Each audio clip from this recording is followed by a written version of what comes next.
Fala, galera! Estamos aqui a começar mais um Pode Calhar, diretamente dos estúdios da Casa do Som. Hoje eu estou muito bem acompanhado de duas figuras. Aliás, hoje aqui é a mesa dos Andrades, né? E depois vou apresentar, aqui do meu lado está o Jorge Andrade, muita gente já conhece, está comigo hoje aqui. O Rodrigo foi visitar a mamãe no Brasil.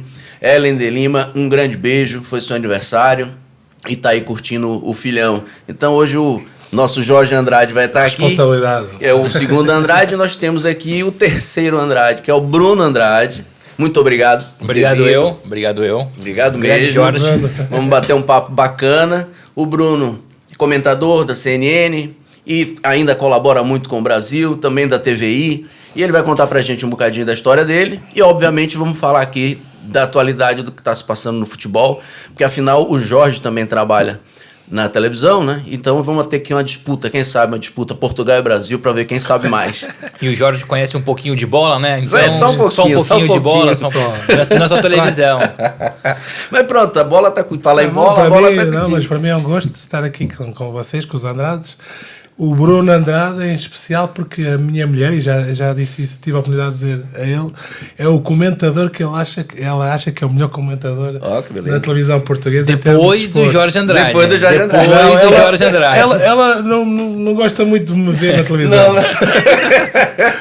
Diz que eu ocupo muita tela.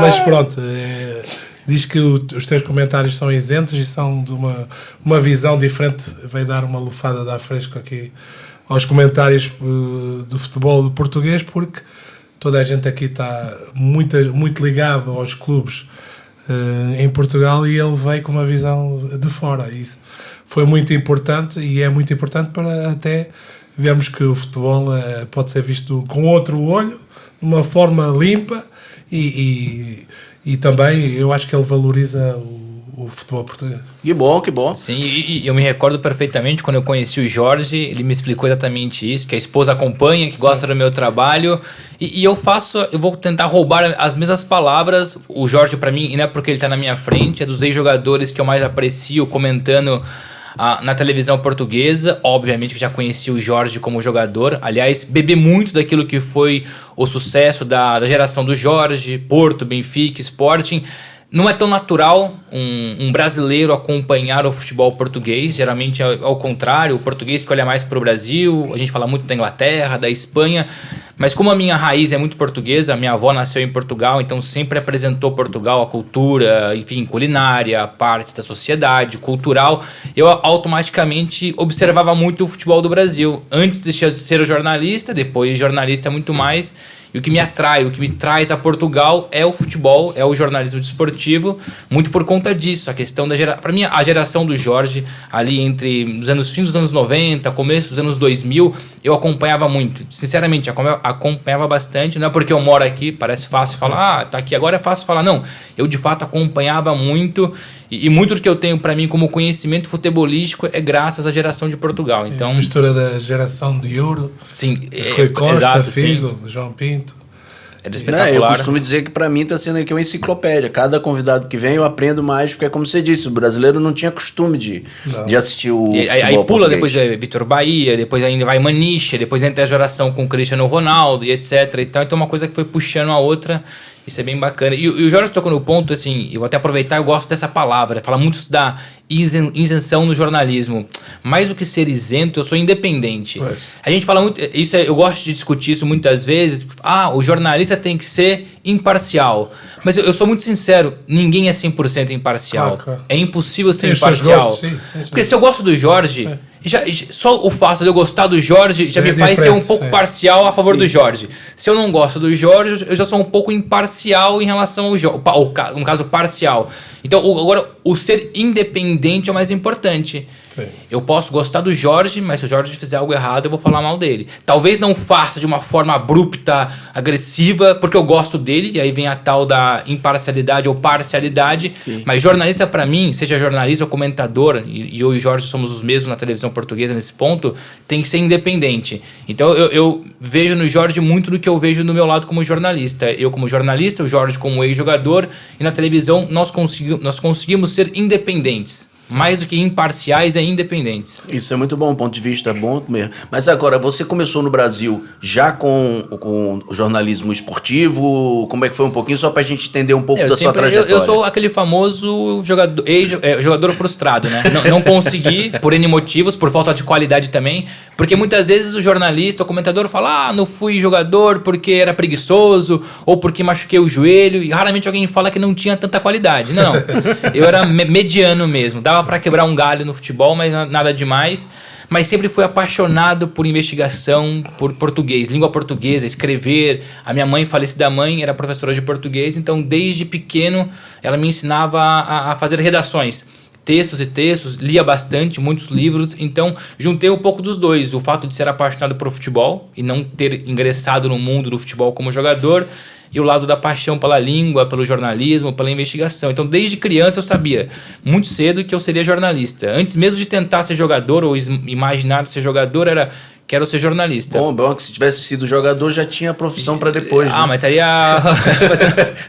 Já sabe. Porque muitos descobrem, né? Sim. Durante a carreira que vão descobrir o que é que vai ser depois. E aí, mas sempre no jornalismo esportivo. Nunca, hoje já mais velho, mais experiente, até penso no futuro em ir para outras áreas no jornalismo, mas para mim sempre foi o jornalismo esportivo.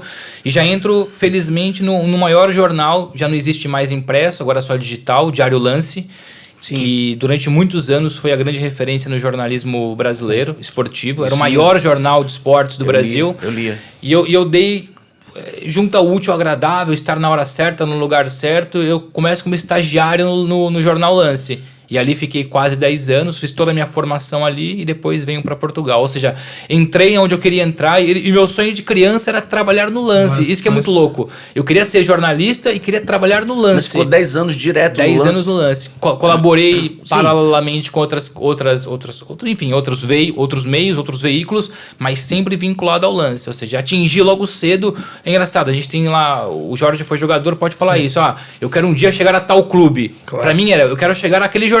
E foi logo a minha primeira experiência. Tipo, que maravilha. E foi espetacular. De lá já veio direto pra cá, então. Direto pra cá, sim. Exato. E a pressão? A pressão de encontrar o primeiro ídolo, ter que entrevistar? Isso... Eu tenho vários... Tremeu a perna. Não...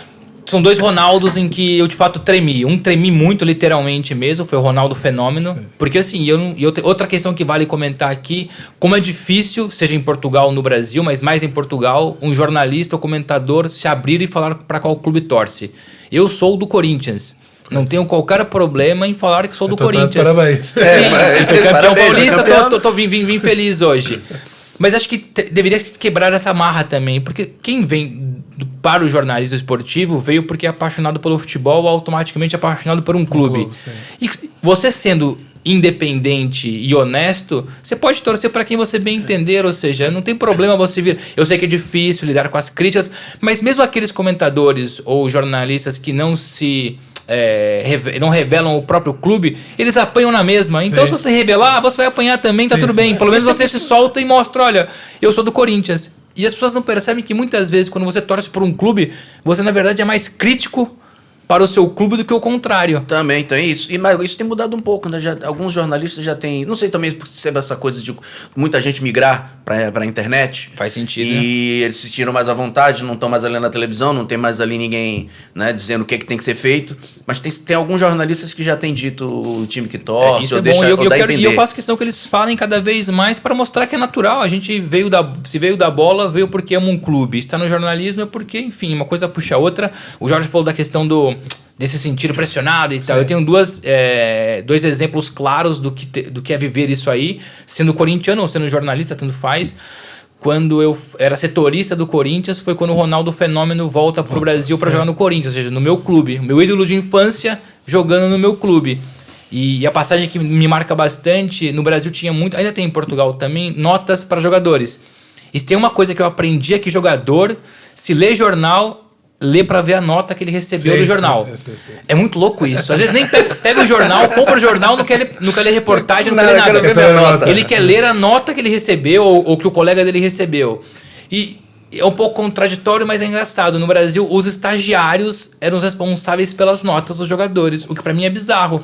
Se você sabe que isso é aquilo que o jogador mais tem atenção, não, coloca os mais experientes, que tem as costas largas. Vai jogar lá o miúdo, a criança, o adolescente, o estagiário pra dar nota pro Jorge, pro Ronaldo, pro Cristiano, etc. E calhou de, logo na estreia do Ronaldo, nos primeiros dias, eu ser o responsável por dar as notas pro Corinthians. E dei uma nota ruim pro Ronaldo. Com um comentário. E critiquei o Ronaldo. No dia seguinte, vou ao treino do Corinthians, que no Brasil ainda é um pouco, mas antes era mais ainda treinos abertos. Os treinos são abertos no Brasil, aqui em Portugal não, é tudo fechado.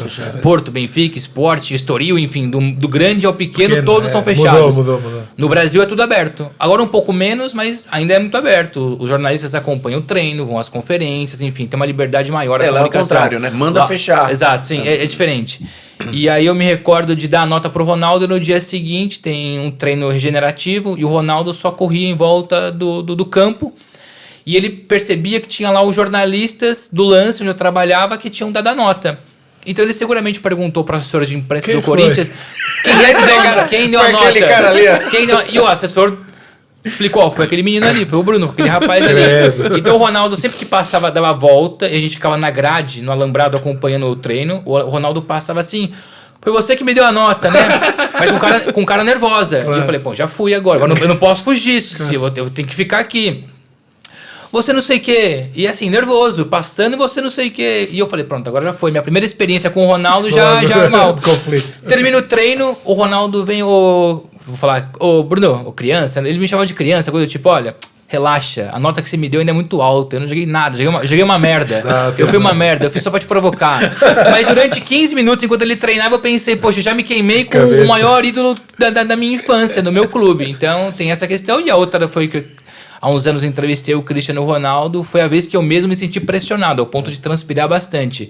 A importância de saber entrevistar o Cristiano Ronaldo, enfim, o jogador do momento e tal, causou uma responsabilidade muito grande. E ali eu tremi mesmo. Com o Ronaldo era só um nervosismo de, olha, falei com o Ronaldo de fã, e com o Cristiano não, foi mais a responsabilidade, já mais velho, já mais experiente, mas... tremi na base. É responsabilidade profissional, né? Fazer as coisas direito não é nem o que o Cristiano vai pensar. E os dois espetaculares. O Ronaldo sempre me tratou muito bem e o Cristiano, nesse dia que eu passei o dia inteiro praticamente com ele gravando um documentário, foi 5 estrelas. Foi espetacular, me respeitou muito, foi super honesto, simpático, atencioso. E ali eu percebi o porquê que ele é o Ronaldo, porquê que ele chegou onde ele chegou. Tamanha é a atenção, o foco, a perseverança... O achar que é bom, não, ele tem certeza que é bom. Sim. Então você... E o Jorge conhece o Ronaldo melhor do que eu, muito melhor do que eu. Você tá do lado dele e você percebe tudo aquilo que ele fala é porque ele acha mesmo que é aquilo. Ele tem certeza. Não é aquela questão, vou falar por falar e criar aqui uma polêmica ou uma manchete. Não, se ele fala que ele é bom, é porque ele sabe que ele é bom. Se ele fala que vai fazer, é porque ele sabe que vai fazer. E isso você sente do lado dele. E ele deu, de certeza, a abertura porque ele gosta muito da cultura brasileira. Totalmente. Foi assim que ele se aproximou. Ele viu que era brasileiro, logo de... Ele não sabia que seria um brasileiro a entrevistá-lo, porque era um documentário para a Inglaterra. Ele imaginava que pudesse ser um inglês. Sim. Aí chegou um brasileiro, acho que ele se abriu e tal, e falou do Brasil. E o mais engraçado não foi só a questão de ser aberto. Queria saber da minha vida. Então, de onde você é do Brasil, seus pais, o que você faz aqui? Mora em Portugal, legal e tal. Minha irmã mora no Brasil, a minha irmã casou com um brasileiro, ou seja... Parecia que íntimo, amigo de casa. E assim, natural, não era pra poder chamar atenção e querer tentar me condicionar, não. Foi porque ele se sentiu à vontade. Acho que a cultura brasileira bebe muito o Ronaldo. Sim, porque eu sou do tempo que nós apoiávamos a seleção do Brasil nos mundiais e somos mesmo fãs. A novela também estava muito dentro. E agora, o teu caso é ao contrário, não é? Começas no Brasil e vais para Portugal. Quando a ideia, o português, muito há aquela questão da anedota do português, qual é a tua primeira sensação quando depois de fazeres um trabalho no Brasil, vir aqui para Portugal? A realidade do português. Eu fui muito abraçado, sim, eu tinha essa expectativa do tipo, vou chegar a Portugal, não vou ser bem recebido, porque vem um brasileiro e tal, não sei o quê, toda aquela questão da desconfiança. O primeiro impacto foi espetacular, não posso reclamar, as pessoas abriram as portas para mim dentro e fora do jornalismo. Onde eu comecei a sentir diferença foi quando eu comecei a ganhar notoriedade. Então aquelas pessoas que me abraçaram no começo, algumas pensaram assim, vou abraçar o Bruno. Vai tirar lugar. Porque o Bruno, o Bruno é o Bruno, é um brasileiro, jovem, é o Bruninho. Então, ok. Só que, felizmente, alguns continuam fiéis e amigos e simpáticos desde então. Mas eu senti que com o passar do tempo, assim, num curto espaço de tempo, algumas pessoas que me abraçaram, que inicialmente me abraçaram, acho que por perceber que eu não ia fazer grande diferença, que eu não fosse roubar o emprego e tal, algumas pessoas foram se afastando, me tratando mal e tal, mas felizmente é uma minoria. A maioria continua me recebendo e tratando muito bem. O primeiro lugar que você chegou foi qual? Pra morar ou pra trabalhar? Não, pra trabalhar. Eu trabalhei no Jornal Jogo. Que também era curioso, porque eu trabalhei no Jornal Jogo em Lisboa, sendo que o Jornal Jogo é do Norte. Sim, e é muito ligado à região do Porto. Sim. Então as pessoas achavam, nossa, como é que é? Trabalho em Lisboa para um jornal do Porto, também tinha essa aqui. E ali eu fui perceber como é gritante aqui, como é forte. A gente fala muito do Rio-São Paulo, né? A disputa, a rivalidade que existe cultural, política, no futebol, mas nada se compara à rivalidade Norte, Centro e Sul, enfim, Lisboa e Porto, Benfica e Porto, Sporting e Porto. Eu nunca senti algo tão forte assim. É uma coisa mesmo pesada. A rivalidade dentro do jornalismo ou tá falando dentro também de tudo, futebol, do jornalismo, na política, no futebol, na cultura, na música. Eu pergunto até para vocês dois, acho que o Jorge sabe mais. Aqui já existiu algum caso de um presidente que era do Porto virar presidente do Benfica ou do Sport? Não. Porque isso acontece no Brasil, cara. Mas havia... Presidente de clubes, assim? Não. O presidente do... Por exemplo, eu sou baiano. O presidente do Vitória, já foi Paulo presidente Carneiro, do Bahia? Ele foi presidente do Bahia. Ok. Pois, aqui não. Aqui acho que é impensável, inimaginável. Isso. Aqui o Luís Filipe Vieira foi do Alverca, passou ao Benfica. Sim, não tem muita história. Mas eu gostava de saber... quem vem do Brasil, qual é o impacto do futebol português? É uma liga menor. Qual é o segredo? Portugal tem jogadores de bolador, tem treinadores muito consagrados, mas o campeonato não é muito falado. Quando chegas para trabalhar no campeonato português, o que é que tu achas? Eu vou continuar achando que o campeonato português é fraco porque não tem competitividade. São sempre os 3 lá em cima. E quando eu chego, na verdade, eram só 2. Era Porto-Benfica, Benfica-Porto, Sporting, que nos últimos 4 ou 5 anos voltou a ser o grande Sporting. E como é que conseguem tirar tão bons jogadores e bons treinadores? Mas aí é muito da qualidade. Acho que vai muito do cidadão português, a mentalidade portuguesa. E eu tenho para mim, quando vai para lá o Jorge Jesus, depois o Abel Ferreira, costumam me perguntar antes mais, agora menos, porque já virou uma realidade. Qual que era o grande segredo do sucesso dos portugueses lá fora, seja no Brasil, na África, enfim, na Europa no geral? É a questão da adaptação. O português, para onde vai, se adapta muito rápido. A língua, a cultura, a gastronomia, a tudo. Acho impressionante o nível de adaptação do português. Acho que é o povo... Talvez só pega lá atrás, né? 1500, os exploradores, os colonizadores. Isso até hoje é visto aqui. O português que precisa ser o país vai, faz, dá certo, perseverante, consegue. E a questão também, isso nos treinadores, né? Não sei se nos jogadores é a mesma coisa. Acho que o português gosta de partilhar, os treinadores, partilhar conhecimento. No Brasil, pode ver, a gente começou até agora a CBF Academy, que são os treinadores, agora que eles começam a estudar, agora que eles começam a trocar conhecimento. E Portugal troca conhecimento há anos, estuda bastante futebol. E aí, tocando nesse assunto, eu queria opinião. Você falou, por exemplo, que eu concordo. O campeonato português é o campeonato mais fraco, tem menos competitividade. Fraco porque os grandes não dão espaço para os menores. Mas aí, se a gente pega e olha para a Espanha, que a gente, de uma certa forma, a gente também só tem 3. Não, tem 3, mas tem lá os médios que incomodam bastante. Então, mas aí, também tem nesse ponto investimento que eu queria, forte. É nesse ponto que eu queria chegar, porque eu acho que talvez não é só porque tem 3, é que quem está no meio da tabela é muito fraco economicamente. Mas e aí a distância fica muito grande. Eles conseguem pensar no produto no geral, os direitos de transmissão, os patrocinadores.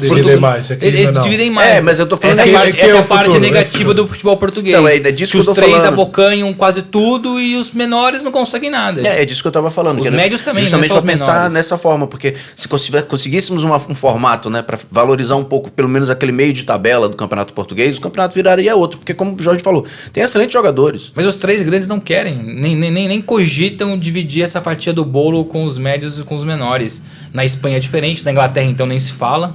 No Brasil é um pouco mais complexo, até dividem, mas é uma confusão danada, apesar de teremos lá um campeonato com 12, 10 grandes clubes largando ali para poderem ser campeões. Hoje menos, né? Tá mais dividido aí entre 3, 4 clubes. Mas Portugal tem isso. Nesse ponto é a parte negativa. Assim. O nível de competição em Portugal é muito abaixo. Fica nivelado entre os 3. Como eu disse, até pouco tempo atrás eram só 2. Mas concordas que é um campeonato de trampolim? Ou seja, sem dúvida. Quem chegar aqui e triunfar está adaptado para a Europa. Ah, não, sim, é o melhor lugar da América do Sul, seja Uruguai, Brasil, Argentina. Se você vir para Portugal e dar certo em Portugal, amigo, tenho certeza quase que absoluta que você vai dar certo em outro lugar. Aqui... eu não me lembro, desculpa te interromper, mas é que você falou isso, não sei se foi você, se foi o Armando, algum que veio aqui, algum jogador que classifica o campeonato português como o campeonato mais duro que ele já participou. É porque é rápido, também tem jogadores técnicos, tem jogadores novos que ninguém conhece, que vêm com muita qualidade, e por isso quem adaptar aqui pode adaptar o seu jogo. A Inglaterra, quem for mais rápido, quem for de toque vai para a Espanha, quem for mais tático vai para a Itália ou a Alemanha. Ou seja, aqui é um campeonato muito bom. E também já tem a cultura do frio, não é? Sim, está ali pertinho. Do inverno, do verão, a comida, a adaptação à comida também europeia e normalmente os jogadores que triunfam aqui têm sorte, já não sofrem tanto quando vão para os outros países. E o português tem aquela questão, que é a parte positiva também, de apostar muito na formação, nas categorias de base e saber olhar para o mercado. O português olha para o Brasil, para a Argentina e descobre talento que muitas vezes só a Inglaterra está começando a descobrir agora, a Espanha descobre um pouco menos, mas Portugal olha. O que facilita bastante também é não ter o limite para estrangeiros, pro bem e pro mal, mas Portugal, por mais que o campeonato não tenha limite de estrangeiros, tem uma seleção fortíssima. Claro. É que geralmente uma coisa anula a outra, que nem a Itália. A Itália, enfim, tem muitos clubes que, enfim, até lá pouco tempo atrás não tinha os extracomunitários. E você nivelava muito por baixo os outros clubes. Portugal não. Portugal, ao mesmo tempo que está aberto para todos os estrangeiros, Portugal, da Europa, é dos países em que se você quiser começar um time titular sem portugueses, a lei permite. E ainda assim a seleção é forte. Sim. Porque apostam na formação, os jogadores são fortes, ou seja, Portugal tem essa valência. Eu não sei, o Jorge vai falar também um pouco disso também. Os técnicos portugueses se valorizaram muito por estudo. Tem gente que diz que é porque estava difícil de ser jogador que foi... técnico é melhor. E aí os técnicos começaram a despontar e criou-se. E aí talvez também técnicos bons conseguem adaptar jogadores e preparar jogadores para serem melhores. Sim. Eu acho que foi um dos segredos, e teve a febre do Mourinho, José Mourinho. Já muitos trabalhavam antes do José Mourinho, mas a visibilidade e tudo o que era estudo académico, o José Mourinho, na Universidade FMH, criou aqui um modelo muito grande, porque o Carlos Queiroz já tinha feito um grande trabalho na seleção, depois também os treinadores a seguir tinham feito também grandes trabalhos, mas foi o José Mourinho que motivou muitos jovens a não ser um Cristiano Ronaldo, um Eusébio ou um Figo, a quererem ser, hoje em dia pergunto, queres ser o quê? Queres ser treinador de futebol? Isso é muito bom. E isso foi uma mudança muito boa. E o ter ganhado ajudou muito também. Eu tenho os meus filhos que treinam estão na universidade também, estudam para treinadores e estão super contentes e super motivados. O mercado para os treinadores. E os brasileiros vêm para cá estudar. Sim. Por exemplo, o treinador, até por uma questão cultural. Eu estudei cultural. com o Mano Menezes aqui. Pois é, o Mano veio para cá. Ainda levou o Jorge Castelo, que era o professor, para a China, para o Shandong Luneng. Um caso muito específico. Hoje, até por uma questão cultural, a portuguesa de São Paulo, tradicional clube com ligação a Portugal, tem um treinador, o Cauã, acho que é o Cauã Almeida, que se formou, fez mestrado na Universidade do Porto, muito por conta do Mourinho. Eu acho que agora, com a entrada dos treinadores portugueses no Brasil, existiu essa necessidade dos treinadores brasileiros não ter não ter só o ensino académico como se fosse professor, né? De educação física. E aqui entra a componente mais tática. Eu acho que o brasileiro, e a gente pode falar muito bem isso, não só no futebol, muitas vezes se acha autodidata para tudo. Sim. Não preciso estudar, eu vou aqui no dia a dia, na experiência. Não, o português tem essa valência vamos estudar, vamos revolucionar, vamos entender. Sim, e o Scolari, quando veio, transmitiu a união, e isso foi as mais-valias. Mas, no entanto, ele aqui pôde também encontrar uma realidade de treinadores que estavam taticamente mais fortes que ele. Ou seja, os dois mundos juntos é que dá um sucesso. O treinador brasileiro tem que ter a humildade de ver que o jogador brasileiro tem mais talento que o treinador. Ou seja, em termos do que é talento, é os jogadores. Não é? Valorizar o jogador brasileiro, o produto brasileiro. E o que é que está a acontecer? Parece-me que no Brasil não estão a conseguir tirar o talento dos que os jogadores têm.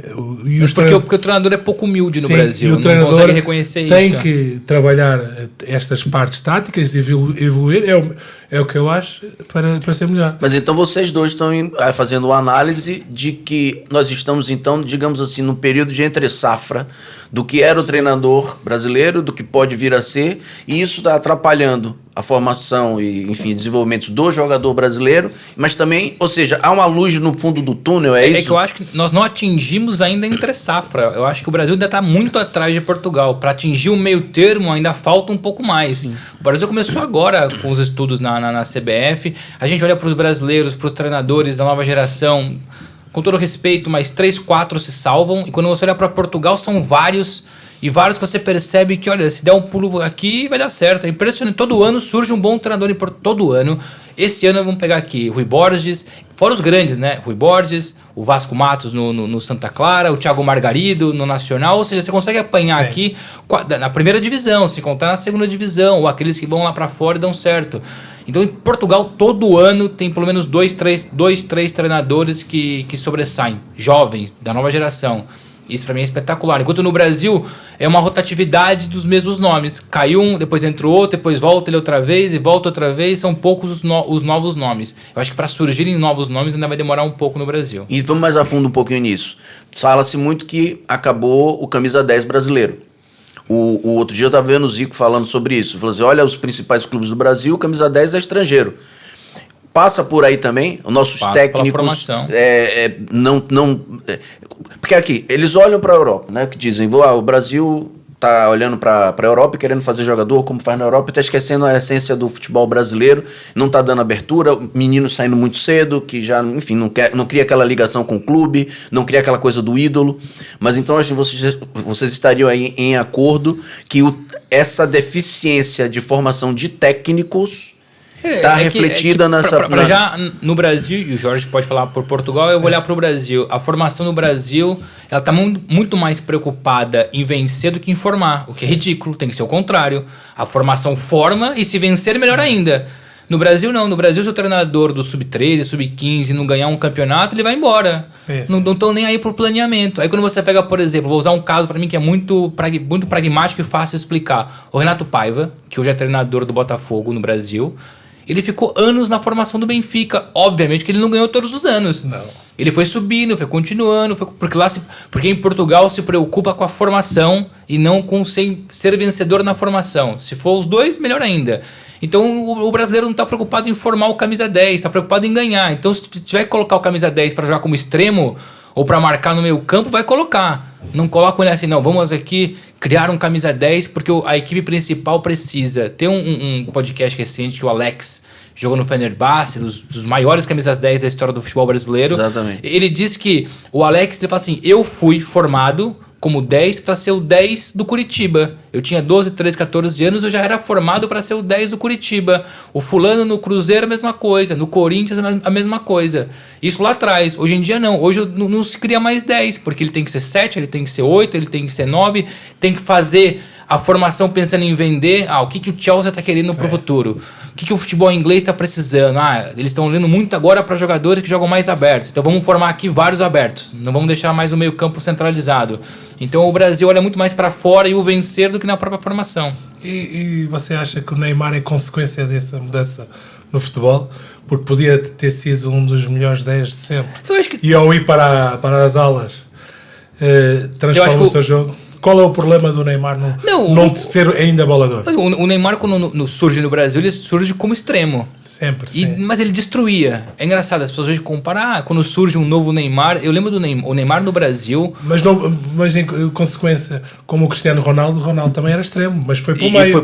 Mas hoje o Neymar é mais para o meio. O Neymar foi... O Neymar pode fazer com que ele ainda recupere os níveis que teve? Para já, acho que o Neymar nunca mais volta a ser o Neymar. E gostaria muito que voltasse a ser o Neymar. Porque é um dos meus ídolos.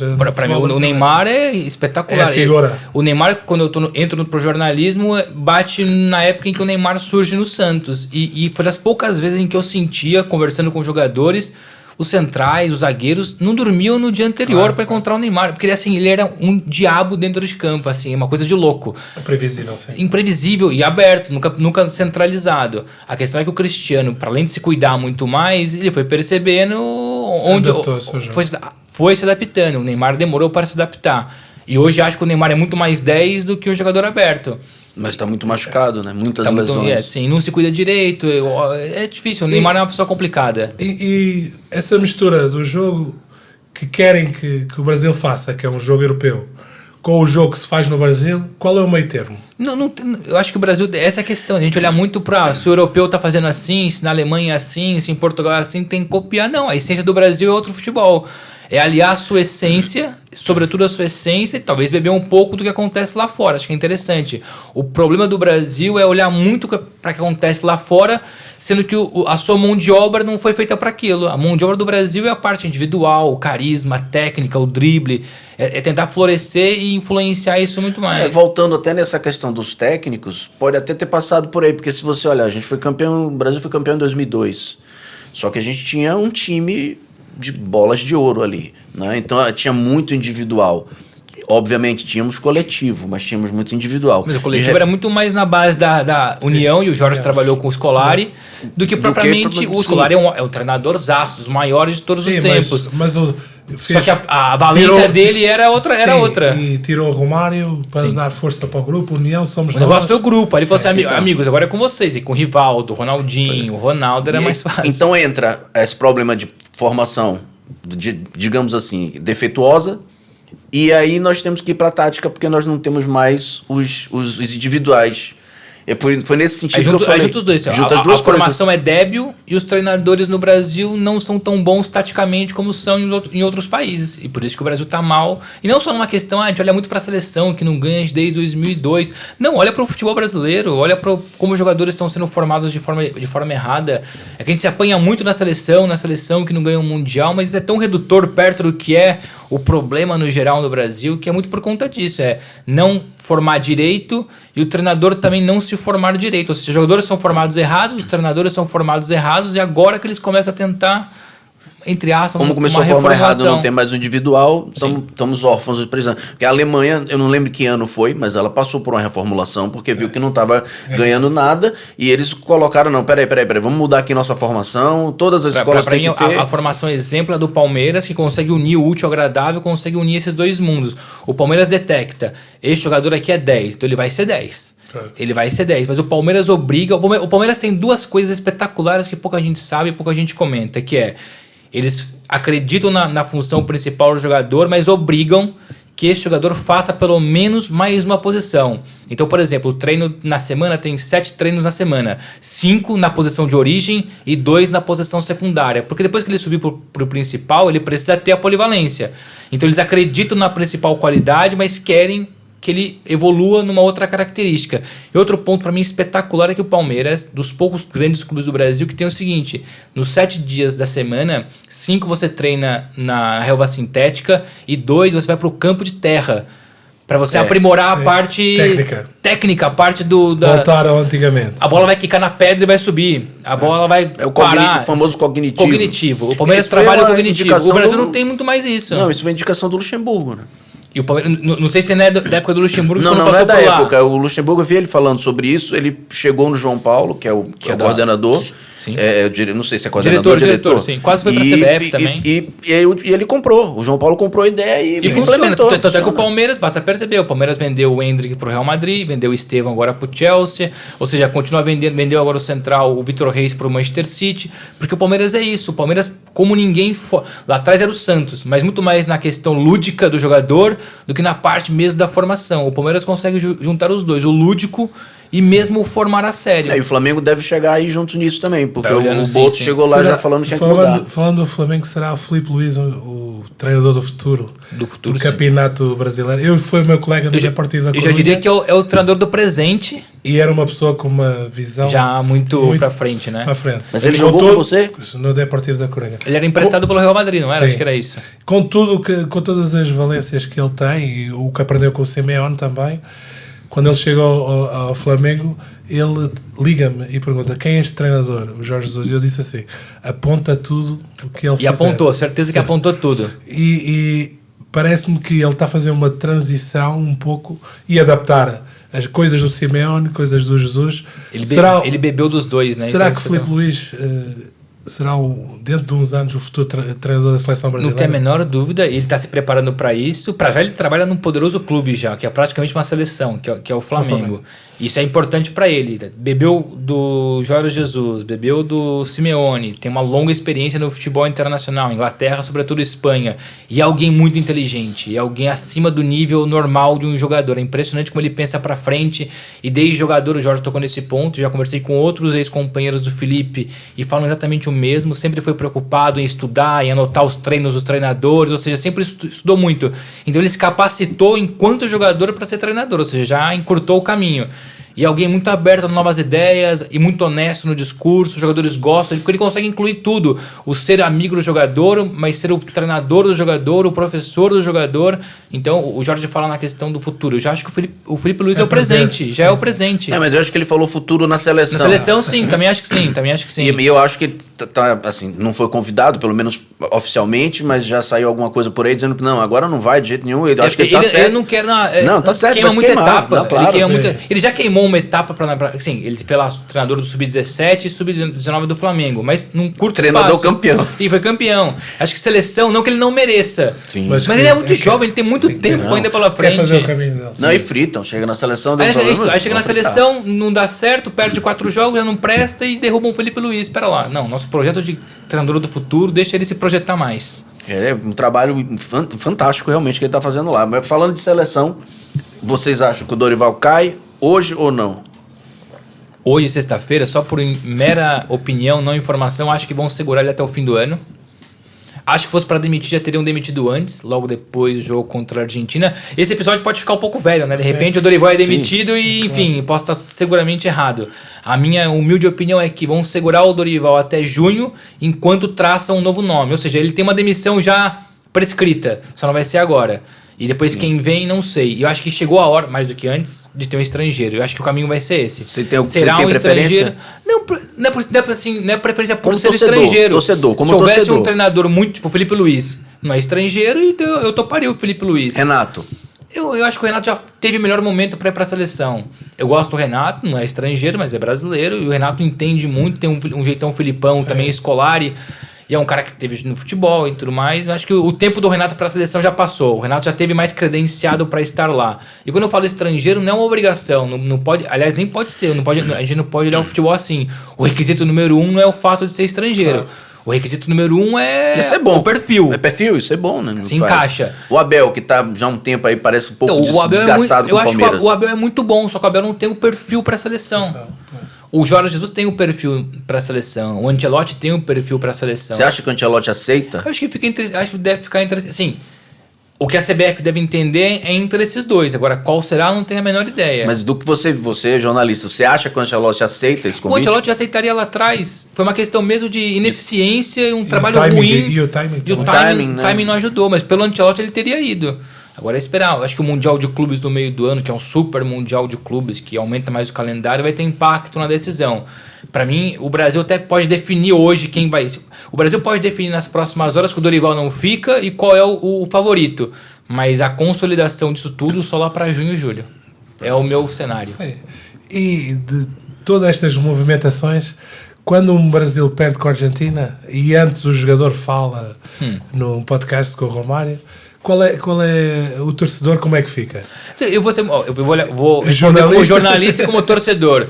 Como torcedor eu acho espetacular. Eu acho que o Rafinha falou o que falou. Eu não acho tão forte como todo mundo pintou. Criaram aquilo como se fosse um absurdo, que cometeu um crime. Sim. Não, claro, foi ali na emoção. Ou seja, no mundo ideal poderia ter sido um pouco mais light na resposta, mas como torcedor eu acho que isso que incendeia o futebol. Acho que a graça do futebol é você provocar o outro. Eu acho que ele não faltou com respeito. O dar porrada, você não pode entrar no lado literal do dar a porrada. O dar a porrada no sentido, eu vou lá pra cima deles vou lutar pra conseguir. E esse Sim. é um ponto que é interessante, porque assim, muita gente defende que deveria ter ex-jogadores de peso dentro da comissão técnica. E tem, mas tem lá o Juan, por exemplo, Sim, pronto, que foi um central de excelência. Tem gente que fala isso, né? Que deveria ter. E tem. E tem gente que também comenta muito que tá faltando um jogador com personalidade, que falha alguma coisa. Aí quando aparece, vão dar porrada no cara. Eu acho que o Rafinha é um dos bons exemplos de adaptação de um jogador ao futebol moderno. Total. Ao futebol a gente viu ele na de cena rendimento. Aqui, né? Vi ele aqui no Sporting, no Vitória Guimarães no Sporting, e acompanhei muito no Leeds. Quem pode acompanhar o Rafinha... Porque o Rafinha não vai parar. O Rafinha vai bater recordes. Em termos de Liga dos Campeões, este está a ser um melhor ano. Qual é o outro jogador brasileiro que pode acompanhar o Rafinha e ajudar? Só para voltar no lance do Rafinha, mas o Rafinha só falou aquilo porque era o Romário. Sim. O fato de ter o Romário que era ao seu lado, eu acho que ele foi impulsionado quase pelo ambiente. Fosse eu fazendo uma pergunta, um jornalista normal, eu não faria a pergunta como o Romário fez, porque o Romário já fez a pergunta quase condicionando. Porrada neles, né? O jornalista geralmente não perguntaria porrada neles, perguntaria, vai pra cima, né? Então o Rafinha não poderia baixar a bola pro Romário, ele não poderia tremer perto de um ídolo e alguém que sempre foi também, alguém que falava e resolvia. Eu acho que o Rafinha é espetacular, mas eu não entro muito na onda de que o Brasil ainda... Claro que o Neymar é muito importante, mas eu acho que o Neymar não vai voltar a ser o Neymar. Porque muitas pessoas... E o próprio Romário, eu discuto muito que, assim, quem sou eu para poder falar de futebol com o Romário, né? O Romário jogou e ganhou, outro que ganhou, eu sou jornalista. O Romário defende que a seleção tem que jogar pro Neymar. Mas como é que a gente pode jogar para um jogador que não joga há 2 anos direito? Que a gente não sabe se vai jogar. Uma coisa assim... O Neymar tá em pleno, tá focado, tá bem, seja no Santos, na Arábia Saudita, aí eu entenderia, vamos jogar pelo Neymar. Mas como é que você pode querer jogar por alguém que nem sabe se vai estar presente, em quais condições? Eu também não sei que data foi, eu vi essa declaração do Romário. Recente, tem 2-3 meses que o Romário falou isso. É uma coisa que eu também me pergunto, é uma pena, porque realmente o Dorival, inclusive, fez isso. Na entrevista ele disse que montou o time, pensou numa tática construída em volta do Neymar, e muita gente está criticando. É só perceber Portugal, a gente critica muito aqui, não é o único problema, longe disso, mas muita gente fala que Portugal joga para o Cristiano, que o Cristiano está lá dentro. Já mudou. E não ganhou, porque lá atrás, quando o Ronaldo era mais eficiente, mais ainda controlador, mais influenciador daquilo, mas assim, nos últimos anos não tem sido. Então essa história de jogar... Eu não gosto da ideia de jogar para alguém. Porque o Neymar é o grande craque, tem que jogar para ele. Não, o Neymar é que tem que puxar a responsabilidade e depois os outros vão naturalmente as pessoas vão até... Joga pro Neymar, joga pro Neymar que ele resolve. Porque tem qualidade para isso. Outra crítica que eu tenho escutado bastante, mas também como é que o Brasil quer ser campeão se tem jogador que joga no Newcastle, no Nottingham Forest? Meu amigo, o futebol mudou dos anos para cá. O jogador que está no Nottingham Forest hoje tem qualidade para estar jogando no Barcelona, jogando no Real Madrid. E não importa, ele joga na Premier League, no futebol mais exigente do mundo. Então não tem uma questão... Olha muito pro clube. Se você pensar assim, o Brasil campeão mundial de 94... Se você for analisar, fora o Romário que estava no Barcelona, os outros jogavam era no São Paulo, o Tafarel que estava na Galatasaray, enfim, se você for analisar o 11 do Brasil campeão, o Zinho jogava no Brasil, ou seja, não jogava nos principais clubes do mundo, não. E vou lançar uma brincadeira aqui para ver se vocês... não é bem brincadeira, mas é uma linha de pensamento para o jogador e o jornalista. Lá você tocou em 94, nós falamos 2002, 94, que seja. 94, como nós... 94 não, 82. Que nós não fomos campeões, mas nós tínhamos ali uma base, quase que uma base do Flamengo, né? Hoje... E aquela seleção jogou bem, mas pronto, não ganhou. Mas é só para dar um exemplo de quando a gente teve aquilo ali. Hoje, e aconteceu acho que no passado, em outros anos, eu não sei qual, que um técnico também falou assim, olha, eu tenho que resolver rápido, eu vou pegar a base de um time tal e vou enxertar. Vocês acham que hoje, na situação que a seleção brasileira está, seria uma solução para um técnico escolher um Palmeiras, um Flamengo, ou sei lá, um outro time qualquer? Depende, para fazer uma base? Eu vou trazer para Portugal. O Roberto Martínez colocou recentemente na mesma equipe João Neves e Vitinha, que tem destruído no PSG. E Nuno Mendes também, são três. Ou seja, e não funcionou, mas não funcionou não por culpa dos dois, é porque os outros faltam um coletivo. Ou seja, acho que ajuda. Se você chegar no Flamengo e pegar um Gerson, e depois pegar um Léo Ortiz que tá jogando bem, o Pedro no ataque, sabe? Acho que influencia. Mas um esqueleto ali. Um esqueleto, mas se os outros jogadores não forem coletivamente organizados pelo treinador, não adianta nada. Sim, aqui na seleção portuguesa o Martínez é muito fã da Premier League e se formos a ver, a base tem sido quase jogadores que jogaram na Premier League ou que estão na Premier League. Esta nova vertente do Vitinha, ele está doido pelo Vitinha. E aí é a mudança. No Brasil... E joga muita bola. No Brasil, depois do Flamengo ter feito o que fez, o Palmeiras ter feito o que fez, eu acho que são os clubes que estão mais à frente para poderem usar esses jogadores. Só que existe a dificuldade que em Portugal não há. O Brasil tem muitos jogadores. Tem jogadores a mais para aquilo. Sim, é isso. Para formar um 11. E ainda assim não consegue fazer um 11 e muitos parecidos. Credível. Quem tem de ver de fora, que eu estou a ver de Portugal para o Brasil, é essa a grande dificuldade.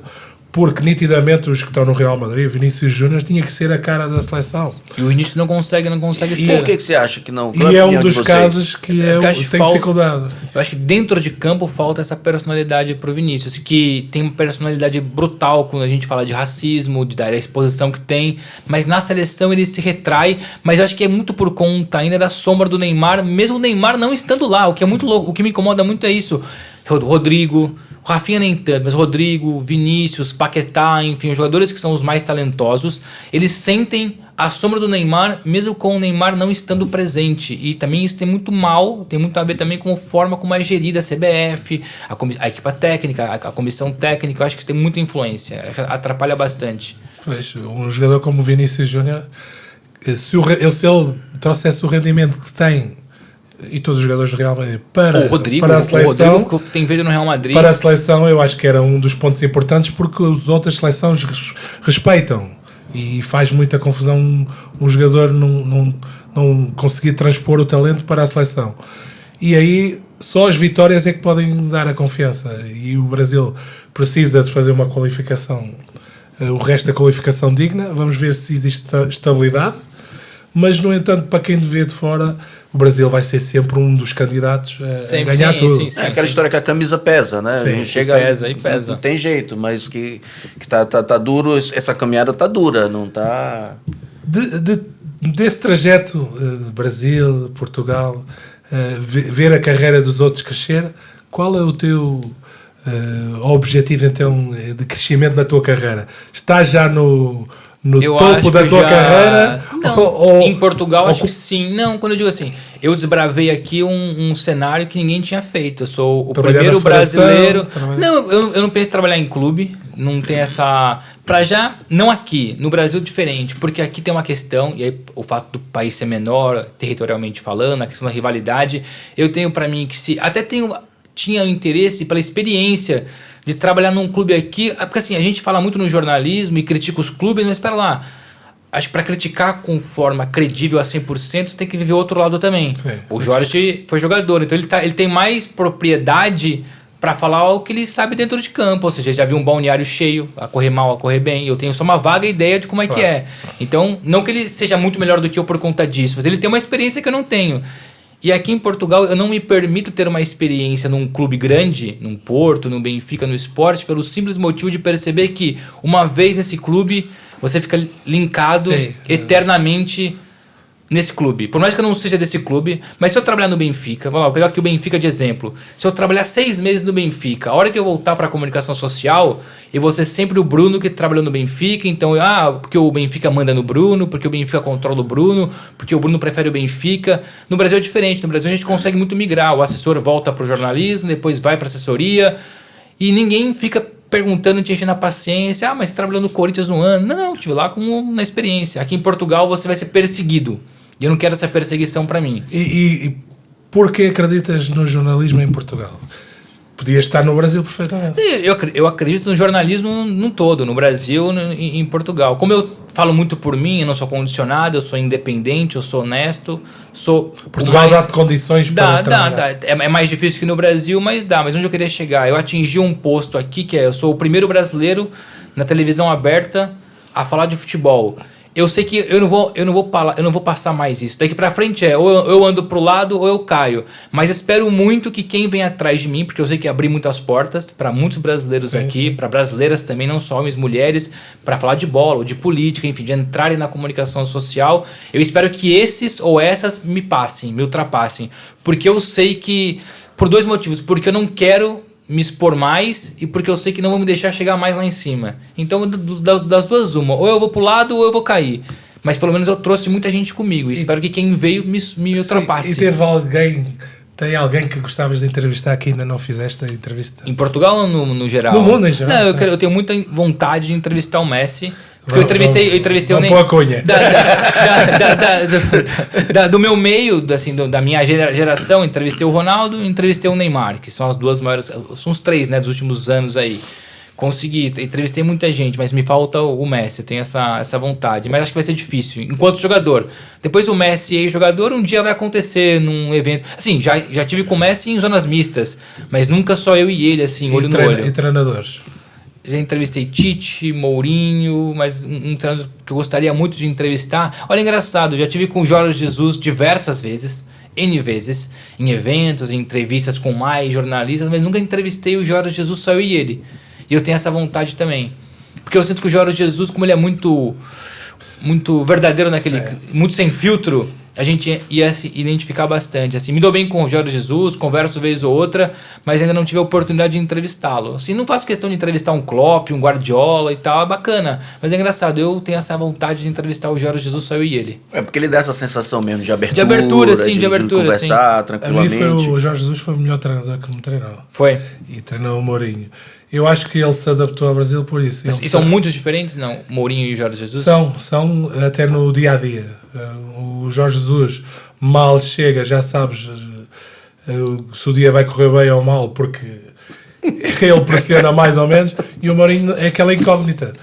Está com a cara que não sabes o que é que ele está a pensar. Não é? Eu tenho uma questão, vamos lá, não sei lá atrás, quando o Mourinho estava no seu auge, sim, Porto, Inter de Milão, mas mais pra cá, por que, na tua opinião, como comentador agora, mas também como ex-jogador, tudo que nós falamos do Jorge Jesus se catapulta mais do que do Mourinho? Uma vitória do Mourinho tem impacto, tem repercussão, mas eu sinto que uma vitória do Jorge Jesus tem mais impacto ainda na comunicação social. Sim, porque ele conseguiu treinar o Sporting e o Benfica, que têm muito peso aqui em Portugal. É mais por uma questão de clubes.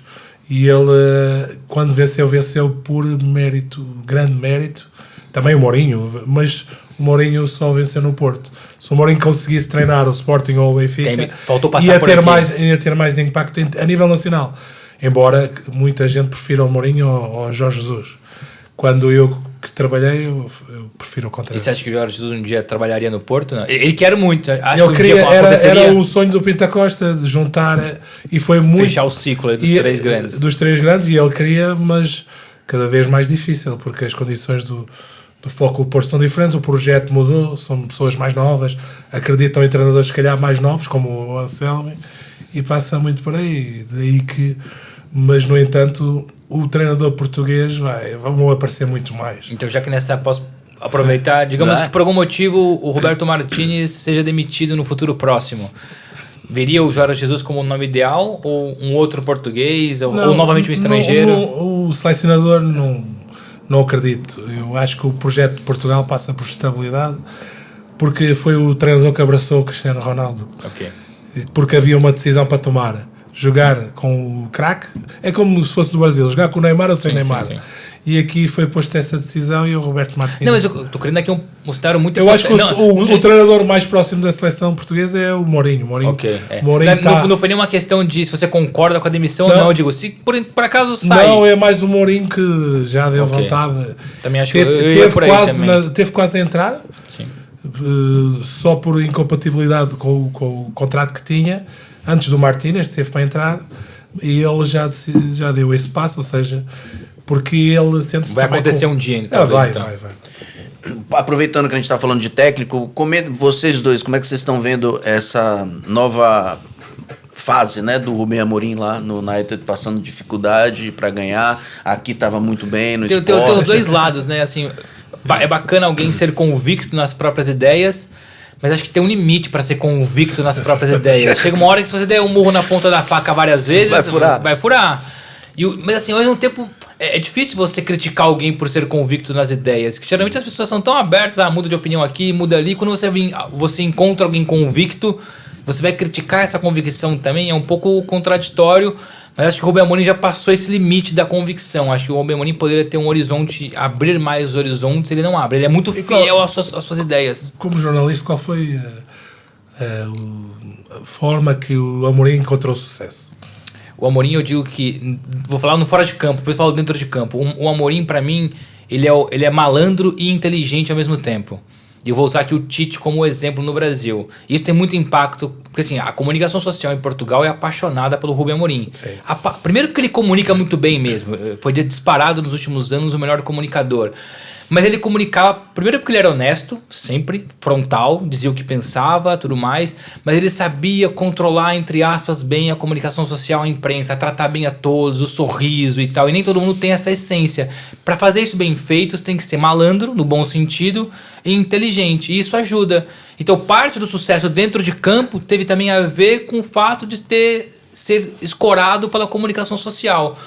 Quando você trata muito bem o jornalista, você abraça o jornalista, ele vai te criticar diferente, ele vai te criticar de uma forma mais tranquila, mais soft, mais light. E o Rubem Amorim teve seus problemas no Sporting. Por exemplo, quando ele apanha o voo para a Inglaterra, quando ele disse que não iria. Fosse outro treinador, tinha morrido.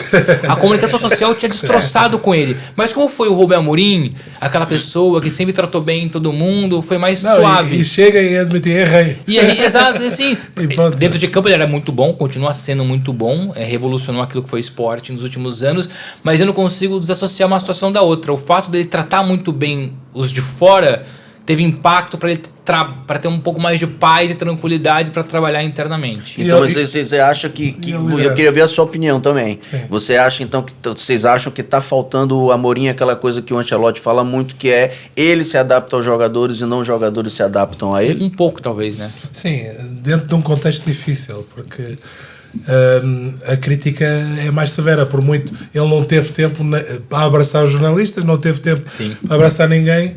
E o ex-jogador ali tem muito peso. Todos os ex-jogadores. E o United também, sim. Lá tem isso. Criticam muito, sempre criticaram todos os treinadores e ele está a ter alguma dificuldade. E depois, também, o falar inglês, por muito que ele seja bom comunicador, é sempre diferente. A mensagem passa diferente, claro, sim. E ele é muito bom no inglês, mas uma coisa é você falar no português, enfim, só ligar uma terna para os outros do que o contrário. E acho que vai ser sempre um grande treinador, mas está a levar umas porradas e vai ter que demorar mais tempo. Mas é natural, porque aquilo que estava a acontecer ao Rubem Amorim é que não era natural.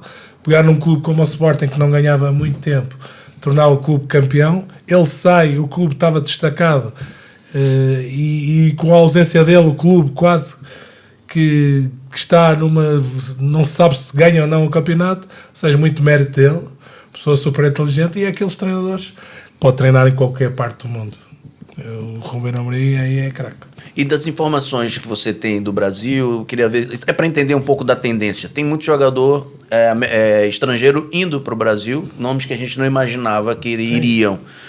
Muitos dizem que isso é porque a La Liga estava interessada já no Campeonato Brasileiro, que queria ter esses direitos de imagem, né, de exibição, e com isso, lógico, o Flamengo fez um trabalho muito forte na parte financeira, o Palmeiras também conseguiu, de alguma forma, menos um pouco, mas conseguiu, outros clubes também conseguiram, mas esses dois eu acho que se destacam mais em termos financeiros, né? E os jogadores internacionais acabaram indo para esses clubes. Como é que está? Você tem alguma informação dessa tendência lá no Brasil? O Brasil paga muito bem. O Flamengo paga mais que os 3 grandes de Portugal, por exemplo. Claro que depois tem um Di Maria, por exemplo, que sobressai, até porque é um acima da média, que o Brasil talvez não tivesse condições de pagar, ou teria que fazer toda uma engenharia financeira. Mas o Brasil, primeiro é o Brasil, né? O jogador mais velho é o clima, é o Rio de Janeiro, é o Nordeste, beleza. E os técnicos também gostam de ter jogadores mais velhos para organizar o grupo. Aqui em Portugal, passas os 30 já é velho. Não serve. No Brasil ele não consegue ainda apanhar muito bem. Mas caso do Cédric. Junta tudo, junta o Brasil ser o Brasil, o nível de competitividade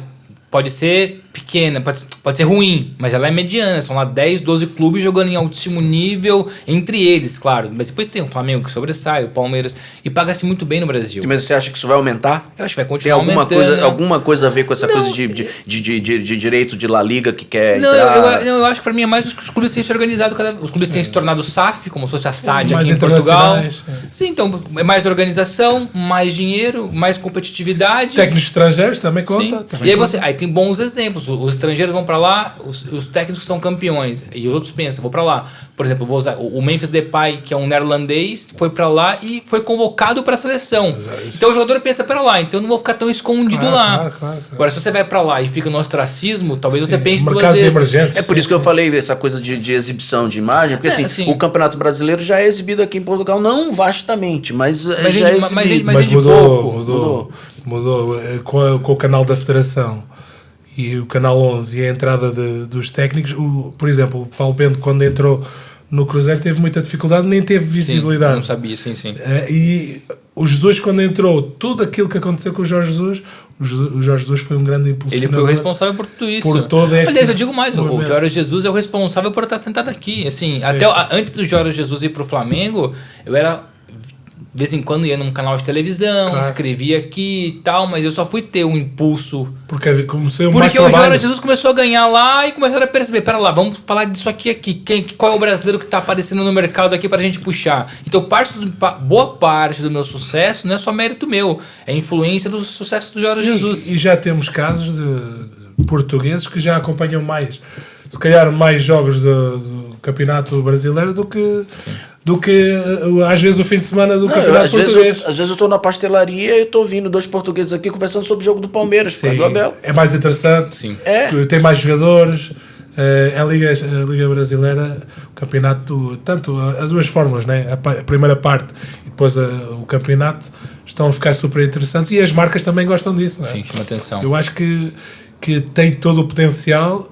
Os jogadores já têm o mercado até para os jogadores mais de 30 anos. No caso do Cédric, que sai de um Arsenal, teve um ano parado e vai renovar o contrato. E aparece ao São Paulo e as pessoas não sabem em que condições ele está.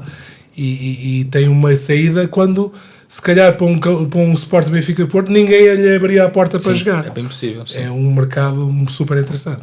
Então vocês acham que é um fator natural? Sim. Olharam para o Campeonato Brasileiro? Não olhavam e passaram a olhar para o Campeonato Brasileiro? Dá mais credibilidade? Sim, os estrangeiros foram para lá e ganharam. Assim como na Arábia também, quando o Cristiano foi, abriu o leque. Ele e o Ruben Neves são jogadores que jogam na seleção. Era impensável um jogador ir para o Qatar.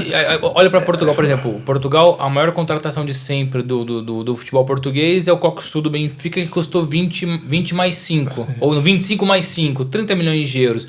O Brasil, o Palmeiras hoje, o Flamengo já pagam esses valores. Um clube brasileiro, não está na Europa, paga 20, 25 milhões de euros por um jogador. É o mesmo que Portugal paga. Isso na transfer. E paga mais em salário. Ou seja, financeiramente falando, às vezes é mais rentável. Às vezes não, é mais rentável jogar no Brasil do que em Portugal. Até com publicidade, o jogador quando chega lá tem acesso a mais coisas. Sim. E o Depay está a ganhar mais, se calhar, em publicidade do que o... Claro, sim. Não, e foi convocado e foi campeão. O Depay passa a perceber. O Corinthians foi campeão paulista. No contrato dele...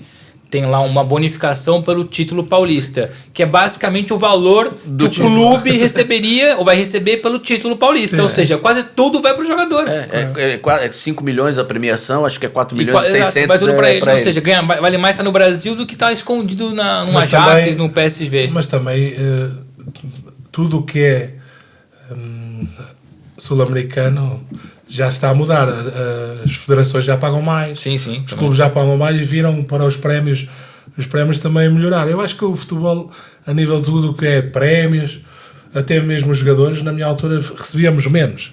Mas a qualidade, parece-me que o jogador é mais responsável, o jogador cuida-se muito, porque era impossível fazer esta quantidade de jogos que eles estão a fazer. 70, 80 jogos por temporada. As federações estão a matar o desporto ou não? O que é que tu achas? Eu acho que sim. Eu acho que tem que o quanto antes acordar para a vida, porque são muitos jogos, muitos jogos, 70, 80 jogos por temporada, juntando seleção.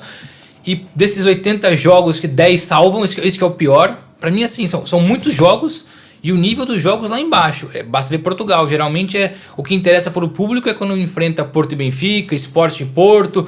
Vez ou outra o Braga vai jogar e incomoda, mas no geral, sim, um jogo Benfica e Tondela não vende. Um jogo Sport em Arouca não tem interesse, porque o jogo vai ser ruim, vai ser dominado pelo Sport em quase que do começo ao fim. E o mesmo serve para o Brasil. Eu defendo muito que o futebol no geral, não só o brasileiro no geral, tem que revolucionar, encontrar uma fórmula, não sei qual, de resolver isso. E não é colocando mais jogos. As pessoas acham que quanto mais jogo, melhor. Pelo contrário, ok. os clubes ganham mais, mas o nível vai descer, porque vão estar cansados, são mais lesões, e não pagam tão bem assim para ter um plantel cheio. Será que nisso que a gente está falando aqui, né, o fortalecimento financeiro do mercado brasileiro está fazendo com que o campeonato brasileiro aos pouquinhos vá mudando e vai ficando mais internacional? Será que não está faltando profissionalizar mais a CBF também, não? Também sim, mas basta ver, não adianta nada. As pessoas no Brasil até querem profissionalizar a CBF, o caso do Ronaldo, mas chega lá tem a politiquice que não permite. O caso do Ronaldo Fenômeno é muito gritante e esclarecedor. Alguém que tem um know-how absurdo como ex-jogador e como empresário, porque eu não olho para o Ronaldo como ex-jogador, a gente pode olhar para o Ronaldo como empresário de sucesso, de comprar clube e vender clube, de ter empresa, de ter várias marcas por trás. O Ronaldo, com várias boas ideias, com tantas portas abertas no futebol internacional, nem sequer conseguiu se candidatar. Não é uma questão de perder a eleição, ele nem sequer foi permitido a se candidatar ao cargo de presidente da CBF, porque as federações são tão incutidas num ideal tão promíscuo e, enfim, entre outras palavras, que não adianta. O Brasil até pode querer melhorar, mas enquanto as pessoas estiverem lá para trás, não adianta. Vai sofrer, o futebol brasileiro assim vai sofrer. Aqui em Portugal temos um novo ar, novo presidente, está toda a gente muito motivada com... O que achas desta nova mudança também aqui em Portugal, da presidência? Eu acho que trocar faz bem, independentemente, claro. E era um ex-árbitro. Um ex-árbitro, é interessante. Não tenho nada contra o Pedro Proença, nem contra nem a favor. Tô expectante para ver como é que vai ser. Para mim já passa a ser interessante quando tem uma renovação. O que eu defendo sempre no Brasil é uma lei, né? Não é só uma questão na política, não somos nos clubes. Você não pode ter mais de 2 mandatos. Há clubes, inclusive, que nem deixam uma reeleição. Em Portugal, não. Em Portugal, a gente viu um Pinto da Costa há 40 anos no poder, um Luiz Felipe Vieira há 20 anos, o Fernando Gomes, ganhou, foi campeão europeu, revolucionou a cidade do futebol, o futebol feminino, mas eu tenho para mim que não pode, num mundo moderno, um dirigente, seja lá uma instituição política ou não, ficar 14 anos no poder. É muito tempo, porque vão criando... O Fernando Gomes já não podia ficar mais. Mas depois de um limite, chega a terceira reeleição, já não poderia mais. Mas deveria haver uma limitação de mandato em todos os clubes, em todas as instituições, porque o poder tem que ser renovado. Então tomara nós que o Pedro Proença venha com novas ideias, que melhore o futebol, que depois venha outro e faça a mesma coisa, mas não pode, num país de primeiro mundo, alguém ficar no poder mais de 12, 14 anos. É inviável, porque vai ter ali os mesmos vícios do passado. Então, vira quase que uma ditadura maquiada de democracia. Eu acho que as ideias, né? Acaba faltando novas ideias, porque são sempre as mesmas pessoas. As mesmas pessoas, eu acho isso muito ruim. Acho que o mundo, ou a instituição, ou o país não vai para frente quando é controlado pela mesma pessoa 40 anos. E vamos lá, vou usar o Pinto da Costa, falecido Pinto da Costa, mas não dá para um presidente ficar 40 anos no poder. Claro que ele vai ganhar muito. E melhorou muito o Porto, colocou o Porto no olho do furacão do mundo do futebol internacional. Mas cometeu muita coisa ruim também. E cometeu coisa ruim porque foi tendo permissão, foi tendo tempo para trabalhar tudo isso. Pro bem e pro mal. E vocês acham que o jogador brasileiro, com essa, vamos colocar aí, deficiência, né? Vem apresentando, perdeu espaço no mercado internacional? Acho que não vou por aí. O Hendrick foi pro Real Madrid agora, o Estevão foi vendido pro Chelsea por valores significativos. Lá atrás teve Vinícius Júnior, Rodrigo, Paquetá. Não, acho que o Brasil continua ainda... A questão é mais aquela ideia, cada vez mais jovens são vendidos, né? Às vezes o jogador nem estreia no profissional e já vai embora do país. Sim, e o conhecimento dos jogadores também é importante, porque... o jogador sai para o Newcastle e não está preocupado que não seja o Real Madrid ou o Barça, porque sabe que vai ter boas condições, sabe que vai fazer um bom trabalho e que vai ser bem acompanhado. Antigamente foram o Romário e o Ronaldo Fenómeno foram para o PSV e nem conheciam nada da realidade. Sim. Por acaso foi uma boa ponte. Foi uma boa ponte, mas... Não, eu me lembro quando o Ronaldinho Gaúcho foi pro Paris Saint-Germain, também, muita gente falava, não, tinha que ter ido o mesmo caminho do Ronaldo e do Romário, que não vai dar certo. E aí ele acabou depois, obviamente, deu certo pra caramba. Nos últimos anos, se você for perceber, claro, depois o Vinícius, quando vai pro Real Madrid, ainda fica no Real Madrid B um tempo. Ou seja, quem quebrou essa bolha foi o Neymar, que chegou no Barcelona tendo um impacto absurdo. Caso contrário, o jogador vem, roda um pouquinho e tal, como foi o Ronaldo e o Romário, como disse o Jorge. É o futuro.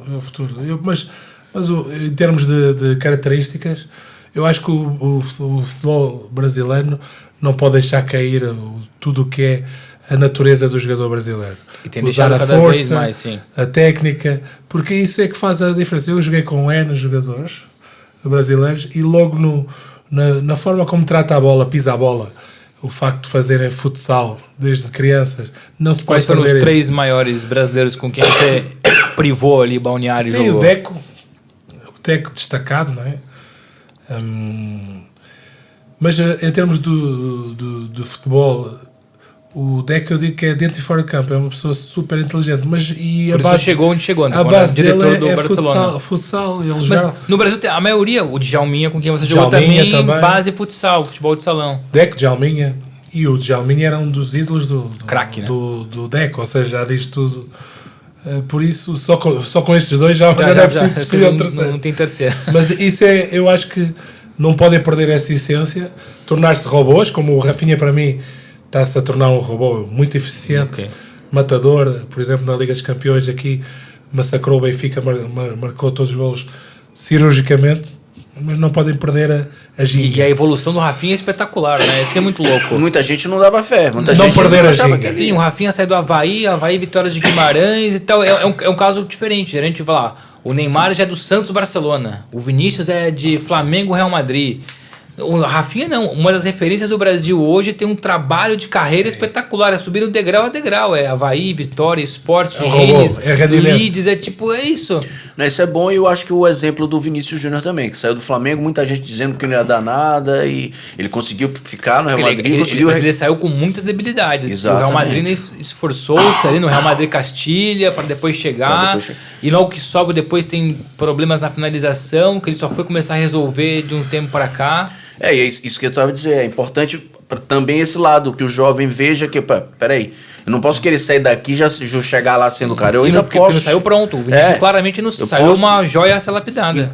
O ideal, eu não sei quem foi que geriu isso, mas é que ele soubesse, que ele aceitou na cabeça dele que ele precisava, porque tem muitos que chegam que não querem. Mas no Brasil você não consegue lapidar um jogador, o próprio Estevão tem várias debilidades e que vai chegar no Chelsea, tem muita qualidade, até acho que pode chegar e ter impacto, mas não vai ser para chegar e ser o melhor do mundo logo ali, vai ser o principal jogador do Chelsea, vai ter todo um tempo de adaptação, e olha que o Palmeiras, como nós falamos, é o clube que mais prepara o jogador para dar esse passo para fora. Sim, é o problema da peneira escolher os jogadores pela qualidade no momento. Naquele momento, se ele estiver nervoso ou não der... Já foi. E hoje em dia eu acho que trabalha-se muito bem na formação, já programando o jogador vai ser quando chegar à idade sénior. O Brasil faz muito isso, já projetando que vai ser, sim. Isso faz toda a diferença. E falando, já que a gente tocou na formação, talvez o Jorge tenha essas informações, talvez você também tenha. A gente vê aqui no Brasil essa coisa dos meninos saírem muito cedo e essa debilidade, tudo que a gente já falou aqui, tem muito dedo de empresário. Muito dedo de dinheiro, gente que está ali atrás de dinheiro. Aqui em Portugal, os empresários atrapalham tanto como no Brasil? Atrapalha e ajuda, acho que não muda muito. Acho que isso é internacional, acho que é do ser humano mesmo. Aí pode discutir. Eu digo assim, influência, sabe? Tem muito, não tem? Vamos usar um exemplo aqui. O João Félix, que foi a maior venda do futebol português nos últimos anos, 126 milhões de euros. Para mim era claro que ele não estava pronto para dar espaço. Não foi nem para o clube correto. Mas como é que você recusa uma proposta de 126 milhões? É muito fácil falar assim, mas o Benfica não poderia esperar um pouco mais para vender o Félix para um cenário que potencializasse mais as características, ou segurar o Félix mais um ano e tal. O Jorge Mendes não poderia ter procurado outra alternativa. Mas olha, 126 milhões de euros é impossível. Mas aí a gente está falando... É muita gente envolvida. É o jogador, é o pai, é o empresário, é o clube, é o comprador. É muita gente. É como quando vendemos um carro. Assim. Vendemos um carro, esperemos que a pessoa tome conta do carro, mas a partir dali você quer receber o seu. Mas o João estava com 20 anos, não foi isso? Por aí, 19, 20 anos. 19, 20 anos. Eu já nem estou falando dessa idade. E óbvio que uma proposta dessa você não vai negar. Mas eu estou falando o empresário atrapalhar lá na formação. De pegar o menino com 12, com 14. Sim, mas já existem leis que defendem, não é? Por exemplo, antigamente, antes dos 18 já podia sair do conforto dos pais e vir. Já está a ser mais regulamentado. Depois, a partir dos 14, já podem começar a negociar os jogadores.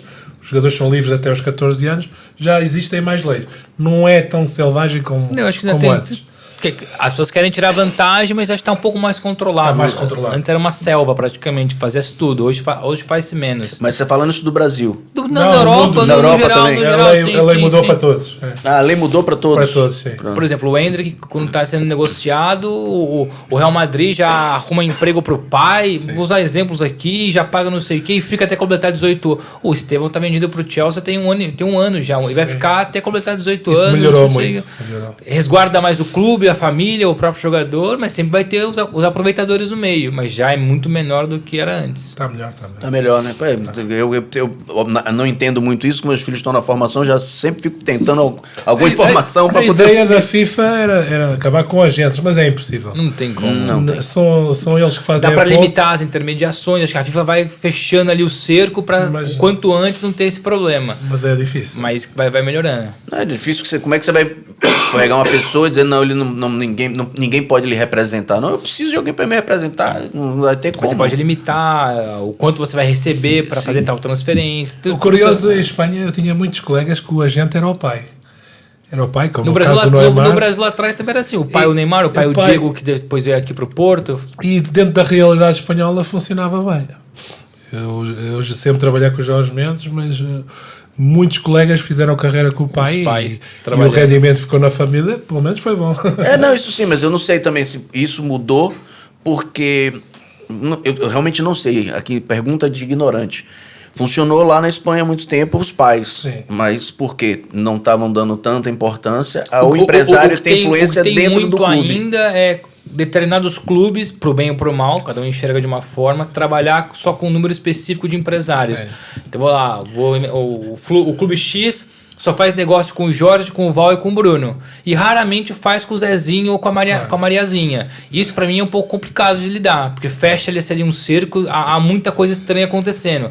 E isso acontece muito ainda. Os clubes trabalharem só com 2, 3, 4 empresários. Só faz negócio e se for com esse. E aí pra você entrar lá, eu tenho um jogador, só que eu não sou nenhum dos 3 em que o clube trabalha. Então eu me obrigo a fazer uma parceria com você pra poder entrar lá. É nisso que eu estava falando da questão dos pais, porque o pai precisa ter a aproximação, né? Tem que ter uma proximidade, conhecer alguém para poder chegar lá no Tem clube e muita oferecer. Aí tem a tal intermediação, tem muita parceria, que o empresário sabe que não vai entrar no Porto ou no Benfica, mas sabe que o Jorge Mendes vai entrar, ou que o Jorge Andrade vai entrar, ou que o Bruno vai entrar. Então ele me procura para entrar como intermediário, parceria, e aí consegue. O que outro tá ganhando. O ideal, assim, você divide mais o dinheiro, quando você poderia ganhar tudo sozinho. Tipo, olha, eu tenho meu filho, o meu jogador, eu quero negociar direto com o Jorge. Era só sentar numa mesa e conversar. Por que eu tenho que passar pelo Val? Por que você tem que participar aqui? Essa é a parte confusa do futebol. É por isso que eu estou dizendo, eu acho que os pais já não conseguem ter esse poder todo. Sim. Eles têm sempre que ter alguém. Ele está ali à frente, ele está protegendo ali o filho e tudo mais, olhando por ele, mas tem que ter alguém ali dando caos. Os pais procuram num agente um especialista para poder ter mais mercado para o jogador, porque se for o pai, se calhar o jogador não tem a possibilidade de ir para um clube melhor. Não vai, sim. E com um agente, se calhar entra um Porto, um Benfica e... Mas o próprio pai do Neymar, a gente fala muito do pai do Neymar, mas não foi o pai do Neymar que fez tudo. Lá atrás, eles trabalhavam com o grupo Sonda, com o grupo Diz, que foi quem fez a negociação com o Barcelona. Não foi o pai do Neymar que negociou, foi o André Curio, foi o antigo Sonda. Tanto é que deu vários problemas depois que o Barcelona teve que pagar e não sei o quê, porque, enfim, não é, os pais raramente conseguem o pai entrar num Barcelona. Não vai ser do dia pra noite. Não vai. Tem que passar por alguém. Tem que passar, isso aí não tem jeito. Mas a impressão que eu tenho é que é menos nocivo aqui, para criança, para lá para trás, para família. Porque talvez também, não sei, como no Brasil a gente tem uma fraqueza socioeconômica, vamos buscar um menino lá não, mas Portugal é igual também. Nesse ponto é tudo muito difícil.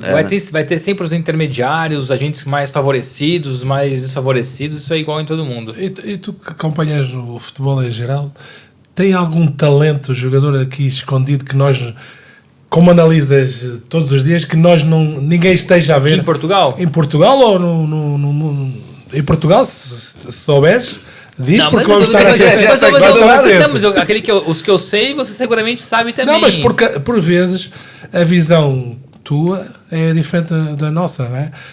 Por exemplo, está um Kenda agora a surgir. Não, é que esse eu acho que é um talento fora do normal. E acho que o Sporting vendeu mal. Não que foi mal. poderia ter sido muito melhor. O Sport vendeu o seu principal talento da formação por 50 milhões de euros, cerca de 50 milhões de euros. Mas retém o jogador mais um ano?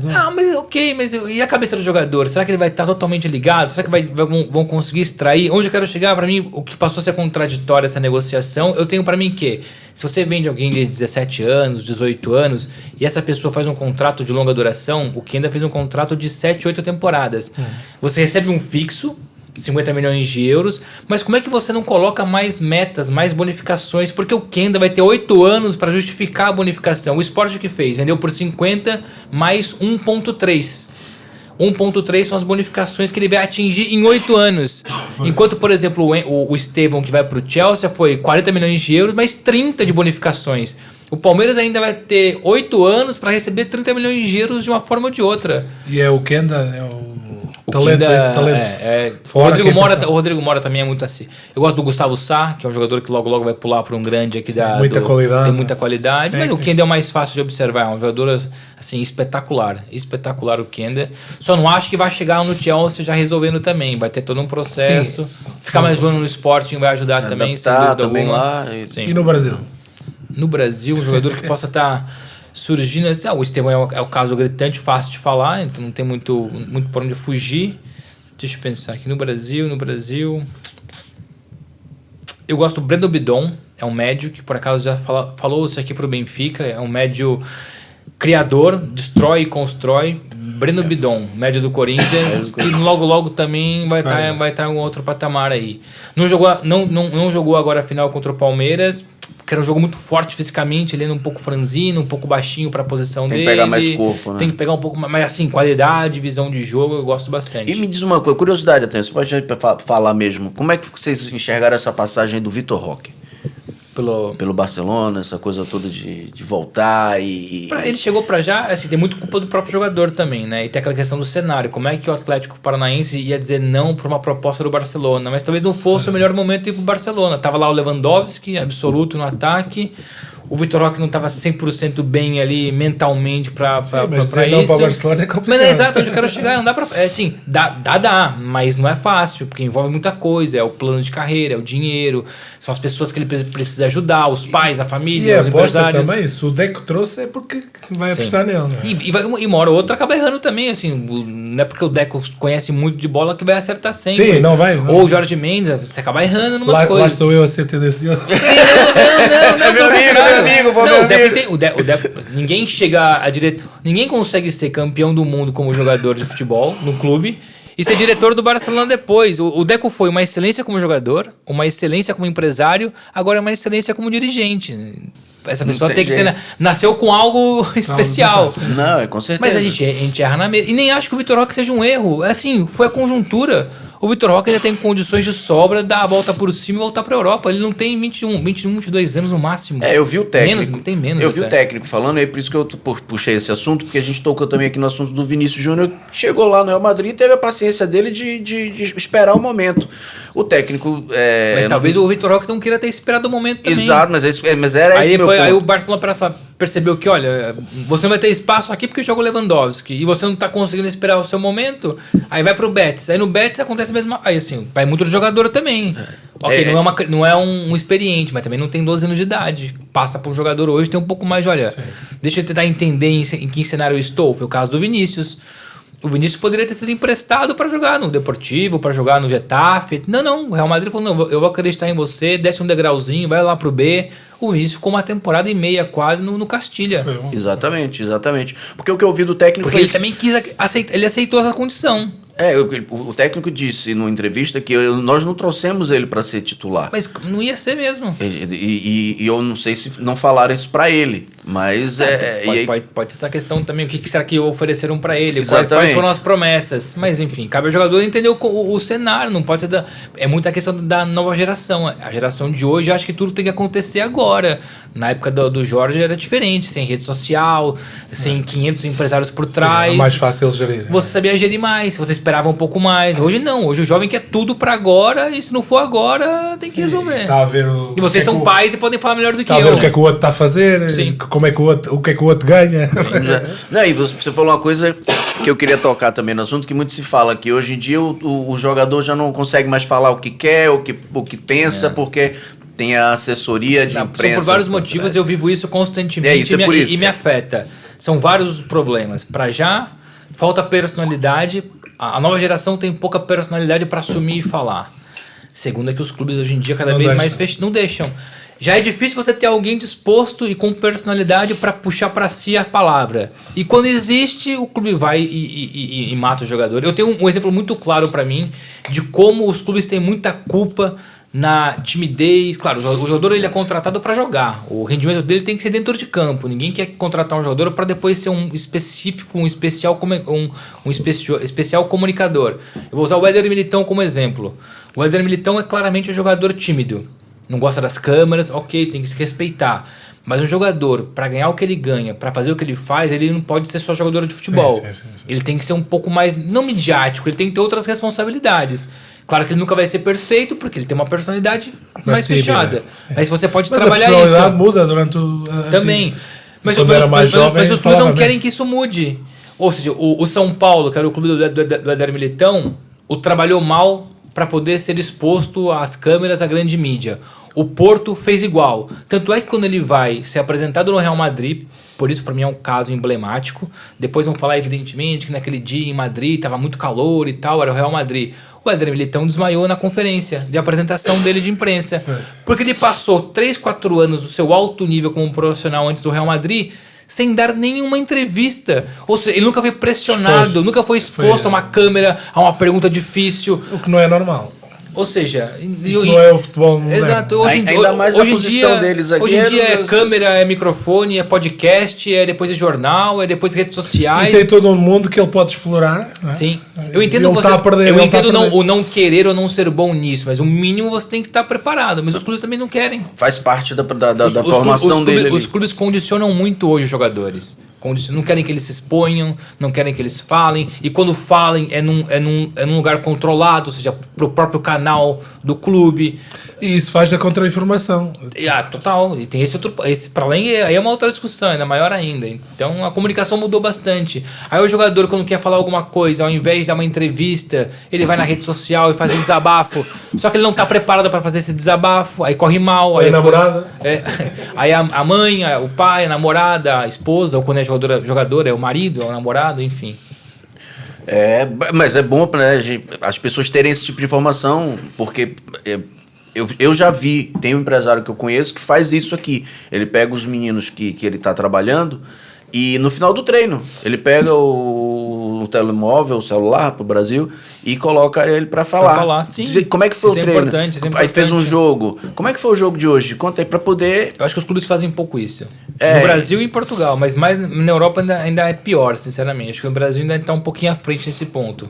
De preparar o cara para falar um pouco, né? Trabalhar, não é só deixar falar, é trabalhar para falar também. Aqui em Portugal, os jogadores estão defendidos, estão numa bolha, mas em termos de todos os cursos de treinador e tudo o que é os cursos, é uma das partes mais essenciais é a comunicação. A comunicação, sim, e rende muito. Nós falamos aqui, o Rubem Amorim teve o sucesso que teve, não é porque ele só é muito bom treinador, é porque ele é muito bom comunicador também, uma coisa puxa a outra. E já estamos habituados a o Guardiola fala muito bem, o Guardiola é inteligentíssimo. Mas falar várias línguas também, vários idiomas. Chegou na Alemanha e em menos de 2, 3... Antes de chegar no Bayern de Munique já sabia falar alemão. Isso é um absurdo, ou seja... Tem visão. E a gente está chegando já no nosso tempo, né? Mas aí deixa o Jorge à vontade, tem mais algum assunto, alguma coisa? Não, Isso a gente fica aqui a tarde inteira falando. É mais a realidade do Bruno. Nem toda a gente tinha coragem de mudar de paradigma. Se no Brasil era mais fácil trabalhar e estar perto dos clubes, aqui é mais difícil. Podiam pôr ele de lado, não ter acesso. E tentaram não ter acesso à informação. Indiretamente. Se essa é uma batalha que venceste, e qual é o o objetivo final é continuar por Portugal, Não, minha ideia é ir para o assim, estrangeiro. eu tenho pra mim que eu ainda volto ao Brasil. Pois. Eu quero muito voltar para o Brasil, sou apaixonado pelo Brasil. Só que eu não sei quando. Pode ser daqui 1 ano ou pode ser daqui 10. Economia, né? Sim. Mas eu não me imagino, por exemplo, aqui tendo filhos e netos para ir para sempre. Não que não quisesse. Acho que Portugal abre essas portas e tem várias vantagens morar aqui, estar aqui, trabalhar aqui. Mas eu ainda me vejo um dia no Brasil. Ok. Então, pessoalmente falando, mas profissionalmente eu sou muito mais vinculado aqui, gosto daqui, quero me reinventar, mas em off dizer pro Val que cada vez menos televisão e mais parte digital, enfim, redes sociais. Eu quero mudar um pouco o meu perfil de trabalho. Ok. Mas... Em breve, não vai ser agora, mas vai ser em breve. E eu acho que aqui as pessoas, as dificuldades que tiveste são as forças hoje em dia, porque assim como entravas sozinho, Exato. mas quando entras já sabem quem tu és, pelo excelente trabalho eu que tens abri feito. muitas portas, claro, e eu fico muito feliz por isso, assim, sou muito grato por tudo, aprendi bastante, ganhei bastante, evoluí bastante, mas o mais bacana é quando eu tive agora fazendo umas palestras em universidades, e muitos brasileiros fazendo mestrado, pós-graduação em comunicação. Todo mundo vem falar comigo, português ou brasileiro, o português vem elogiar e o brasileiro vem falar, poxa, eu quero muito um dia tentar atingir o que você fez. E eu nunca imaginei na minha vida passar por isso. Ou seja, tá num outro país, uma coisa assim, tá na sua cidade, no teu país, sendo um jornalista de referência, chamar a atenção. Poxa, agora eu sou uma referência num país que não é o meu. Claro. Isso é muito louco de lidar. Assim. Para além do futebol, qual as outras paixões que tens? Eu gosto muito de ler, de escrever. Música, não? Música não é... Brasileiro que não gosta de música? Eu tenho um problema com música e é engraçado isso. Falta de ritmo. Não, eu amo ouvir música, só que a música pra mim ela me engana bastante, porque ela me transporta para um mundo que eu sei que não é o mundo real. Okay. Porque assim, eu escuto uma boa música, independentemente da letra, mas uma boa música ou um bom filme me transporta para uma ficção. Ok. E depois eu percebo que minha vida não é aquilo ali. A vida real. A vida real não é estar ouvindo aquela música deliciosa, bonita. Então, ao mesmo tempo que ela é ótima, me traz paz, ela me causa confusão. E na vida real, qual é o conselho que te deram que segues? Conselho que me deram. Assim, minha mãe já é falecida. E ela, não é meio um conselho, ela me deu uma vertente muito louca assim. Você vai ser alguém de muita referência no jornalismo. E ela me disse isso assim. Bacana, profetizou. E foi um dia antes dela morrer, isso que foi muito louco. Não só falou que você vai ser uma referência, como você vai trabalhar no jornal Lance onde você quer. Assim, achei que legal. Não foi um conselho, foi quase uma previsão. Foi uma previsão. Já fiz uma profecia. Uma profecia, assim. Isso é bom, que já elimina as dúvidas. E questão de ser conselho, eu sou muito honesto com todo mundo. Assim, podem não gostar das minhas críticas, da minha opinião, mas assim, uma coisa que eu sou é totalmente honesto e independente. Não sou 100% imparcial, como eu falei no começo do programa, ninguém é 100% imparcial. Não queiram dizer que o jornalista tem que ser imparcial. Tem que tentar ser o mais imparcial possível, nunca vai ser. Mas o jornalista, o comentador, enfim, no mundo no geral, mas na nossa profissão, é ser 100% independente. Então tudo que eu falo é porque é aquilo que eu penso. Ninguém vai chegar para mim, claro que podem tentar me condicionar, podem tentar ajudar com que eu mude de ideia, mas a decisão final vai ser sempre minha. E eu, quando falo alguma coisa, é porque eu quero dizer aquilo, não é porque ninguém me pediu, não. Então esse é um conselho que eu sigo, mas da vida. A vida me ensinou. Seja independente. E se pudesse viajar ao longo dos tempos como jornalista, qual é a época que queria situar? Pra trabalhar? Sim. Eu queria ter feito a Copa de 82.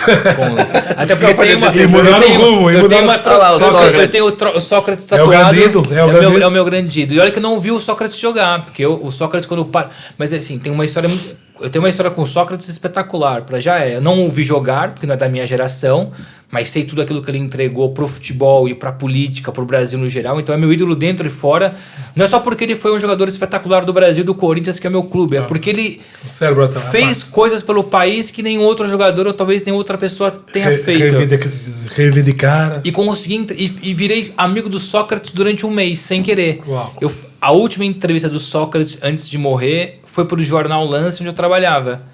E ali eu criei uma intimidade com ele na reta final da vida dele. Então eu consegui ser amigo de casa, porque depois da entrevista ele gostou tanto de mim, dos meus parceiros, que ele convidou, voltem aqui e tal, não sei o que. A ex-mulher dele, a viúva no caso.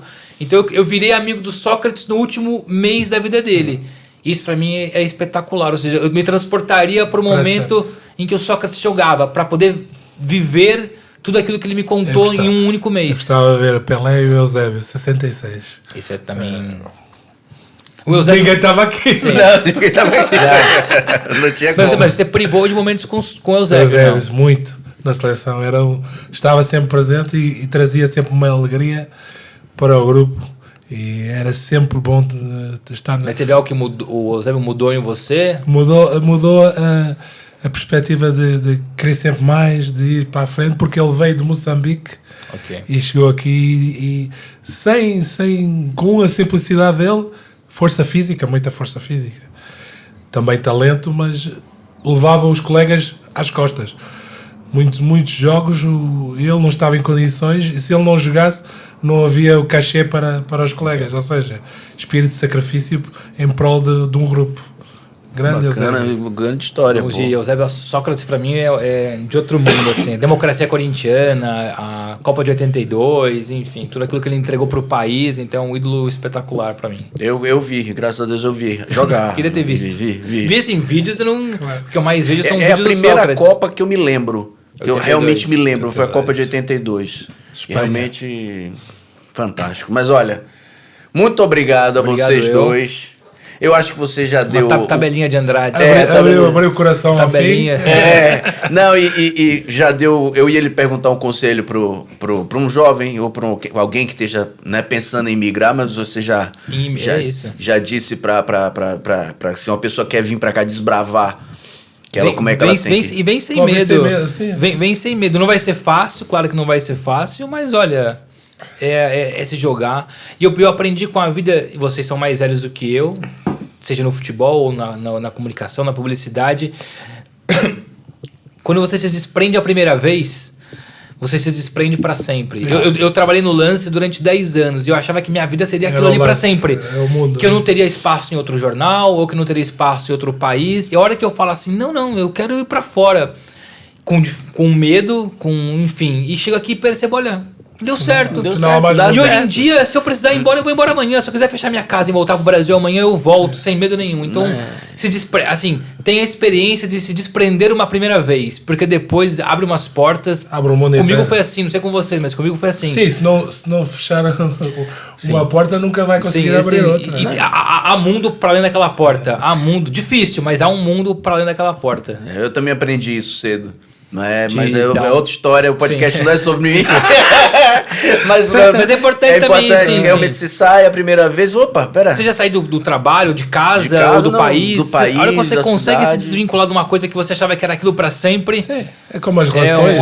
Exato, também sim, também. E o Jorge, por exemplo, já tá numa profissão que é natural que vai ter que sair mesmo. Sim. Porque o jogador já tem que encontrar novos mundos. Tem que encontrar novos mundos. No caso dele, mais cedo, sair de casa, para depois ter todo o sofrimento de. Pra você, mais assim, realmente um pulo ali no escuro. Sim. Mas é isso, ó. De novo. Sim, Portugal assusta.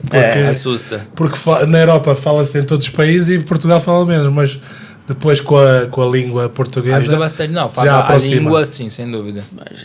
Bem, então é isso, gente. Chegamos aqui ao final de mais um episódio do Pode Calhar, um episódio diferente, que virou uma mesa redonda de futebol. Falamos sobre a vida também do Bruno. E tivemos aqui a presença do nosso grande Jorge Andrade, zagueirão do Filipão. Jorge Andrade, obrigado.